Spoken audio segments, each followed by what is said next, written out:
Alors, on change encore de sujet. Sophie Chave, sur les affaires scolaires. Oui, donc je vous présente ce soir une modification des membres qui constituent la commission extra-municipale des affaires scolaires. Alors, 3 petites modifications. La première, les nouvelles dénominations des délégations. Les élus en soi ne changent pas. La deuxième modification, les directeurs et directrices d'écoles élémentaires et maternelles ont demandé à avoir des suppléants parce que c'est parfois compliqué de se libérer pour eux. Donc, chose qu'on a fait. Et les parents d'élèves, les représentants des parents d'élèves, on était partis sur la même répartition que les directeurs, savoir secteur sud et secteur nord. Et finalement, ils préféraient qu'il y ait un représentant des parents d'élèves par groupe scolaire. Donc du coup, on a fait ça, un représentant par groupe scolaire avec un suppléant pour donner plus de facilité à ce que chaque groupe scolaire soit présent pour participer à cette commission qui, je l'espère, sera très intéressante pour les enfants de notre commune.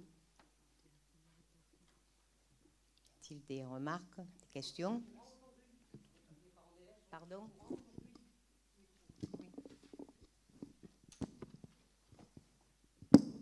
Oui, les parents d'élèves sont informés. On attendait l'élection des nouveaux parents d'élèves de l'année qui s'est faite avant les vacances de Toussaint. Donc là, dès la rentrée, on leur enverra la délibération en leur demandant des candidatures pour pouvoir mettre en place cette commission nominativement dans les plus brefs délais. Donc, oui. Il n'y a donc pas de membres de l'opposition?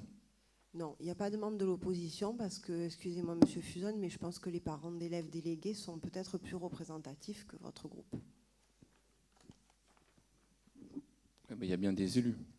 Il y a des élus de la majorité, puisque c'est quand même eux qui sont aux affaires, notamment l'adjoint aux finances, l'adjoint à la prévention de la jeunesse, citoyenneté handicap. C'est eux qui portent les dossiers pour l'instant, donc je pense qu'ils ont une place légitime.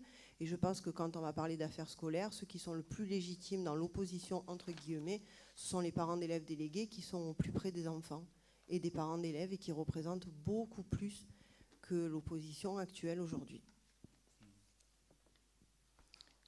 Bon, donc on passe au vote. Qui est pour? Qui est contre? Qui s'abstient? Donc adopté, 3 contre.